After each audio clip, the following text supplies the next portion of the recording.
Hey, the Grasshoppers, Mr. Raymond here, and today we're talking about the four men who held the office of the presidency in the 1850s.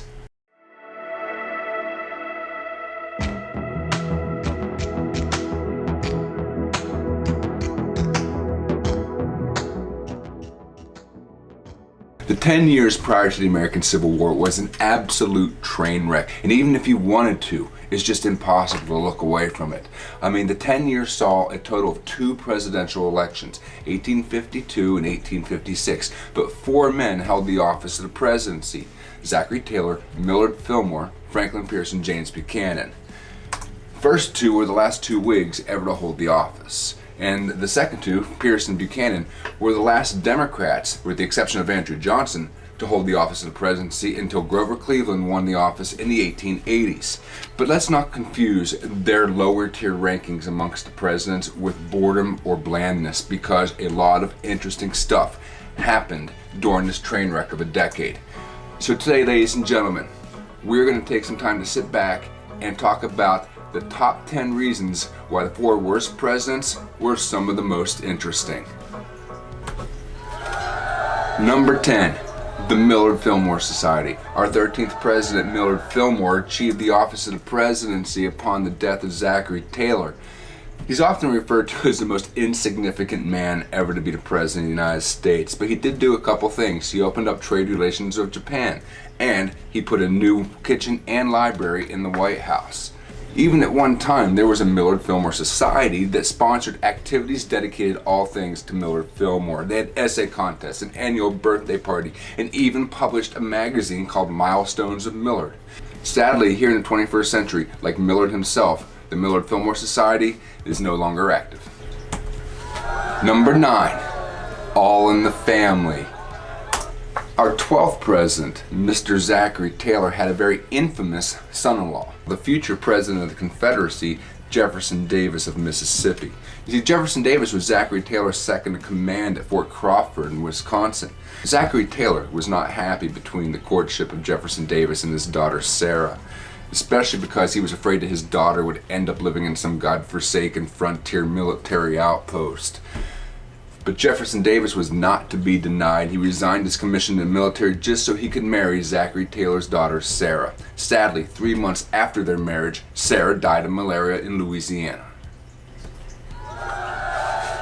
Number 8, the last piece of the puzzle. That's right, as if the land that we got in the Mexican Cession with the Treaty of Guadalupe wasn't enough, 5 years after the treaty was signed, our 14th president, Franklin Pierce, sends an ambassador, James Gadsden, to Mexico to acquire more land. He ended up coming back with a 30,000 square mile piece of land that the United States purchased for $10 million. That land makes up the southern borders of Arizona and New Mexico today. It later became the route of the Southern Pacific Railroad, which by 1883 stretched all the way from California to Louisiana. Number 7, the Bachelor President. During James Buchanan's time in the Pennsylvania State Legislature, he fell in love with Anne Caroline Coleman of Lancaster, Pennsylvania. See, Anne came from a very wealthy family, and her family did not approve of her dating some backwoods lawyer politician. In 1819, some local gossip claimed that James Buchanan actually was flirting and dating another woman, and Anne, very distraught, sent him a letter breaking off the engagement. A few days later, she mysteriously died. The Coleman family turned its grief and guilt on the young lawyer, James Buchanan, and wouldn't even allow him to attend Anne's funeral. The experience seriously shook future President James Buchanan, who vowed he would never marry or date another woman for the rest of his life, although he carried on his flirtatious ways. He would become, and is to this day, our nation's first and only bachelor president.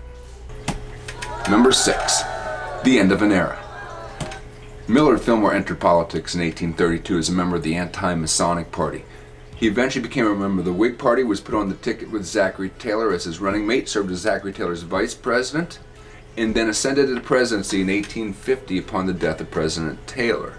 He served out Taylor's term and was not re-elected, although it wasn't for a lack of trying. In 1856, he made one more unsuccessful bid for the presidency as a member of the Know Nothing Party, an anti-immigrant, anti-Catholic, anti-African American, anti-anybody that wasn't born in America party. Very nice, Millard. Number 5, best friends forever. That's right. Franklin Pierce, our 14th presidency, was actually best friends with the author Nathaniel Hawthorne. They became fast friends when they both attended Bowdoin College in the 1820s. Their friendship would deepen over the year. When Pierce became our 14th president, he found his friend Nathaniel a really cushy job in Liverpool, England, in the U.S. consul, which paid at that time about $40,000 a year, which allowed Nathaniel to devote all of his time to writing. During his time in England, Hawthorne even authored a book of poems dedicated to our 14th president, Franklin Pierce. Pierce never forgot Hawthorne's loyalty, and in 1864, long after his presidency, Franklin Pierce is going to accompany Hawthorne on a trip to the mountains of New Hampshire, hoping that it would revive Hawthorne's failing health. On May 18, 1864, the former president and the author Hawthorne stopped at a hotel in New Hampshire for the night. After dinner and a cup of tea, Hawthorne retired to bed and never woke up. Pierce found his friend's body sometime in the middle of the night. Number 4, get out and vote. Well, not if your name's Zachary Taylor. Our 12th president, Zachary Taylor, never voted in a single presidential election. He didn't even vote for himself. And his reasoning was this: he had always been a military man. And as a military man, he never wanted to officially go on record for voting against a potential commander-in-chief. Therefore, he just never voted, not even for himself. Number 3, the best president on paper. That's right, James Buchanan, who's considered to be the worst on paper. His resume made him look like an MVP. The man was a lawyer. He served in the Pennsylvania state legislature. He was a member of the House of Representatives. He was sent to Russia as our ambassador. He became a member of the U.S. Senate to represent the state of Pennsylvania. He was Secretary of State for James K. Polk and negotiated the Oregon Treaty. He became Minister to Great Britain for Franklin Pierce. Nobody on paper deserved to be president more than James Buchanan. He had a highly impressive resume, but a very unimpressive presidency. Number 2, Benny Pierce. Franklin and Jane Pierce had 3 sons. Sadly, all 3 of them are going to die in childhood. Their eldest son, Franklin Jr., died on February 5th, 1836, just 3 days after he was born. Their second son, Frank Robert, died on November 14th, 1843, at the age of 4 from typhoid fever, leaving just young Benny as his sole surviving son. With the loss of her first 2 kids, Jane Pierce became especially devoted to young Benny. Benny's childhood was said to be the happiest period of Pierce's lives.